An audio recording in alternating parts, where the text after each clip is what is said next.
बर्बाद गुलिस्ता करने को एक ही उल्लू काफ़ी था, हर डाल पे उल्लू बैठा हो, अंजामे गुलिस्ता क्या होगा। साथियों, हम तो केवल पाकिस्तान के आर्मी जनरल आसिफ मुनीर को ही उल्लू समझते थे, लेकिन यहाँ तो उनकी पूरी की पूरी सेना ही मूर्ख है। दोस्तों, पाकिस्तान की एयरफोर्स ने अपने ही राज्य खैबर पख्तूनख्वा के अंदर त्रा घाटी में लगभग 30 लोगों को मौत के घाट उतार दिया है। पाकिस्तान के लड़ाकू विमान J-17 जो कि उसने चीन से प्राप्त किए थे, J-17 से साथियों अपने यहाँ बड़े हमले किए हैं। खैबर पख्तूनख्वा के अंदर बड़ी तबाही मचाई है। पाकिस्तान की आर्मी का ऐसा मानना है कि यह हमने जो हमला किया है वो पाकिस्तान के अंदर तहरीक-ए-तालिबान TTP नाम के संगठन पर किया है, जो कि वहाँ पर एक विद्रोही संगठन है। जबकि वहाँ की मुख्य विपक्षी पार्टी है PTI, जो कि इमरान खान की पार्टी है, उसने साथियों इस हमले की निंदा की है और इस हमले को आम नागरिकों पर हमला बताया है। पाकिस्तान का जो मानवाधिकार आयोग है साथियों, उसने भी इस हमले की निंदा की है और पाकिस्तानी आर्मी का यह निर्दयपूर्ण रवैया जो है सबके सामने उजागर किया है। खैबर पख्तूनख्वा के अंदर त्रा घाटी में हुए इस हमले की भारत समेत पूरे अंतर्राष्ट्रीय समुदाय ने जो है निंदा की है। साथियों, अफगानिस्तान ने तो यहाँ तक कहा है कि जो पाकिस्तान की आर्मी ने खैबर के अंदर किया है, जो हमारे पश्तून भाइयों को मारा है, उसका हम बदला जरूर लेंगे। साथियों, आपको जानकारी के लिए बता दें, खैबर पख्तूनख्वा के अंदर पश्तूनों की जो आबादी है वो 70 से 80% है और पश्तून बड़ी संख्या में अफगानिस्तान के अंदर भी रहते हैं और खैबर पख्तूनख्वा के अलावा पश्तून आबादी पूरे पाकिस्तान में कहीं नहीं पाई जाती। इसलिए तालिबान जो है एक अपनी लिंक मानता है, उन्हें अपना भाई मानता है जो पश्तून है खैबर पख्तूनख्वा के अंदर।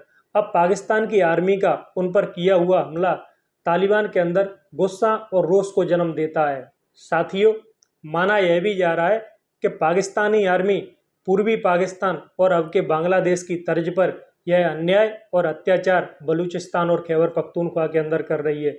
दोस्तों, 1971 के अंदर या 1970 के दशक में बांग्लादेश में जो पाकिस्तान की आर्मी ने किया था अपने ही देश के लोगों के साथ, लगभग 5 लाख लोगों को मौत के घाट उतारा था और साथियों हजारों महिलाओं के बलात्कार किए गए थे।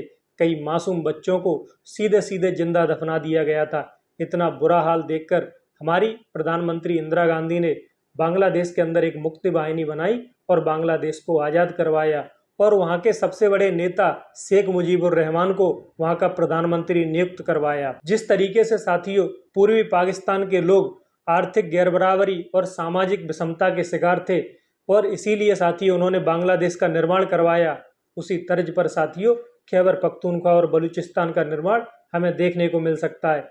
क्योंकि साथियों पाकिस्तान की जो आर्मी है वह अपने भोग और विलास में डूबी हुई है। बलूचिस्तान की महिलाओं का हर रोज बलात्कार होता है। खैबर पख्तूनख्वा के अंदर कई मासूम बच्चों को मौत के घाट उतारा जाता है। दरअसल साथियों पाकिस्तान के गर्भ में अभी 3 बच्चे पल रहे हैं, जिसमें से एक का नाम है बलूचिस्तान, दूसरे का नाम है खैबर पख्तूनख्वा और तीसरे का नाम है गिलगिट बाल्टिस्तान। साथियों इनमें से बलूचिस्तान और खैबर पख्तूनख्वा तो बहुत ही जल्दी जो है पैदा होने वाले हैं और उनकी जो गायनेकोलॉजिस्ट सर्जरी करेगा वो बहुत जल्दी भारत ही करेगा और हमारा रॉ और हमारी आईवी तो लड्डू लेकर बैठे हुए कि कब डिलीवरी हो और हम लड्डू बंटवा दें।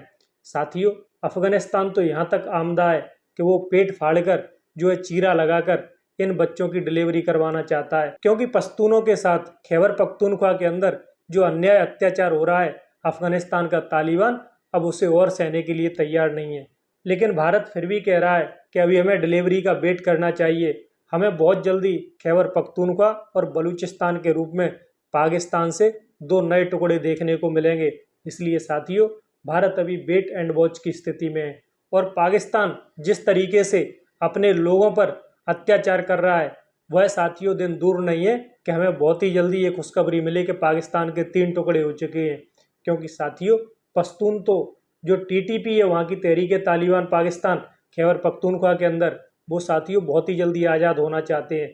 साथियों एक चीज़ आपको और याद दिला दें, 1947 के समय जब वहाँ पर वोटिंग हुई थी खैबर पख्तूनख्वा के अंदर अंतरिम सरकार के लिए, तो दोस्तों वहाँ पर गांधी जी के नेतृत्व में कांग्रेस को जो है मेजोरिटी मिली थी, लेकिन पाकिस्तान ने उनको ज़बरदस्ती हथिया लिया। पाकिस्तान के पाले में वो ज़बरदस्ती चले गए। आपने एक नाम और सुना होगा सीमांत गांधी का, खान अब्दुल गफ्फार खान, वो भी साथियों जो है पाकिस्तान के अंदर नहीं जाना चाहते थे। वो भी चाहते थे कि बलूचिस्तान को वो भारत के अंदर विलय करवाएं, लेकिन उनकी एक ना सुनी गई। जिन्ना के नेतृत्व में साथियों पाकिस्तान की सेना ने बलूचिस्तान और खैबर पख्तूनख्वा को जबरदस्ती हथिया लिया। अब साथियों वहाँ पर जो है विद्रोह चरम लेवल पर है और हमें ये बहुत जल्दी देखने को मिलेगा कि यह दोनों राष्ट्र जो है पाकिस्तान से अलग हो चुके हैं। तो साथियों हमने आपको पूरी जानकारी दी किस तरीके से बलूचिस्तान में और जो है खैबर पख्तूनख्वा के अंदर विद्रोह जो है चरम पर है। साथियों फिलहाल इस अंक में इतना ही। जय हिंद, जय भारत।